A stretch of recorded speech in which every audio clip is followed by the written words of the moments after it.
Anime is something that I've loved for a long time. When I was 7, one of the first pieces of media that I really remember connecting to and loving was the original Dragon Ball manga. Now, at the time, I didn't know that Z had already aired, and that in some people's eyes, I was basically reading the prequel to a much more popular part of the story. I mean, I didn't even really know what anime or manga was and how it was different than American comics or cartoons. All I knew was that I loved it. Goku and Bulma going after the Dragon Balls and meeting people like Yamcha, Master Roshi, Chi-Chi, learning lessons from them, and fighting. Sure, looking back on it, the comedy could be a little off at times, but hey, being close in age to the target demographic, yeah, it was still a little bit weird, but it didn't bother me too much. Haha, balls. Every part of the story felt fresh and original to me, and unlike anything else I had seen up until that time. I vividly remember reading the final Vizbig volume for the first time and seeing Goku fight Piccolo, and everything about it just felt gigantic and grand. The stakes were so high, and both fighters were giving it their all, bloodied and bruised to see who the better man was and decide the fate of the Earth.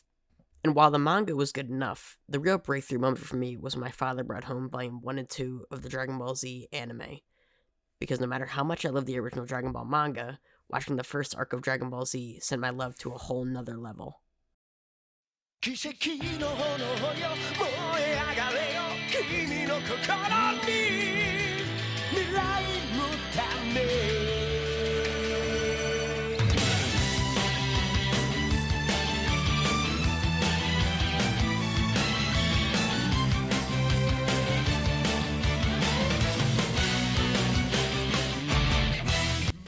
Watching the characters that I loved in motion and being voice acted with animation that at the time for me was unlike anything I'd ever seen was a mind-blowing experience. I mean, before that, the idea of a cartoon for me was Jimmy Neutron and SpongeBob, so going from that to this was definitely an eye-opening moment. The quickness and brutality of the action on display had me on the edge of my seat, and every time I watched, I didn't know if my favorite character was going to make it to the next arc. Everything about it just connected with me, and finding out that there was an entire medium of stories with the same quality and style was the most exciting thing ever. As soon as I had access to the internet, I binged as many of the anime as I could. I'm talking Naruto episode 9 on YouTube, part 1 of 20, 240p style binging. The reason I say all this isn't because I'm trying to say that I have a unique perspective due to how I came into anime. I actually think mine is pretty average for how most people getting started in the early 2000s had it.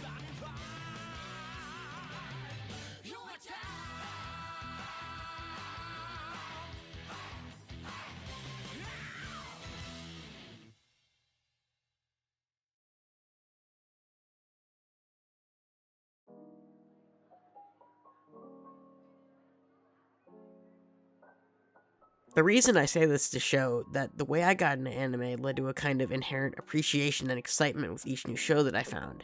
Each new show I had to actively look for and felt special just for that fact. My father bringing it to me so we could watch it together, fighting through bad internet and video quality just to watch it. The way that anime is today, this definitely isn't something that fans have to worry about. Streaming and physical releases are more abundant and easy to find than ever. Crunchyroll is the first thing that comes to mind, but even media giants like Netflix are translating and funding anime to be brought over to America. All the anime you could ever want is at the tips of your finger, so it feels just like watching any other show available to you on TV. Don't get me wrong, I think this is a good thing overall, but I think it speaks to a shift in mindset for people on anime and how they critique it and view it. Now more than ever, I see discussions on Twitter and Reddit from two camps of people. The people who would go to their grave dying before they admit that one frame of Attack on Titan Season 4 looked even a little bit off, and the camp who will say that it is the worst piece of animation to ever grace the screen. I think most people can agree that neither one of these camps are completely correct, and not just to play the centrist, but I think the answer lies more in the perception of the media being consumed than the actual shift in quality or production. The people who defend anime to the death are more tolerable in my opinion, but they still have their own setbacks as well. I get that there is this knee-jerk reaction to seeing someone criticize something you love, something that you know people put a lot of their soul and effort into, but you have to admit when something is wrong if you want it to improve.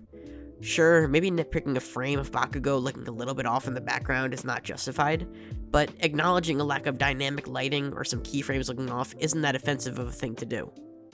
On the opposite token, the people who will use Demon Slayer as the benchmark for how any anime should look are just as frustrating. The popular sentiment seems to be that the budget dictates how well an anime will look, and I think this is part of the reason that people will be okay with bashing these shows, even when in reality, most anime share a pretty consistent budget if they're released by the same producer. It's the talent behind the project that dictates more whether or not it will look good. If there's an inexperienced group of animators and directors, the show will not look as good as the one with a seasoned staff behind it. One Punch Man Season 1 had the same budget as Ore Monogatari and Overlord Season 1, which, with no disrespect to those shows, obviously vary in quality. Now, while both these schools of thoughts have different problems, the frustration I feel from both of them comes from the same place, and that is the disrespect they are giving to the animators behind these projects.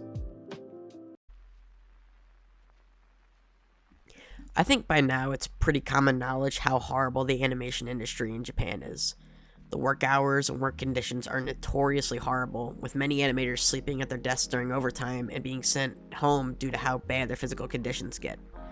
One of the most recent instances of this being put into the public spotlight is an animator from Studio Mappa leaving and tweeting about how bad their experience was. The animator said they felt like they weren't even there to animate, but to do retakes and polish up work like some kind of robot. Most people will understand why the people who critique every frame of the show are being disrespectful to these animators who made it and how much work went into it.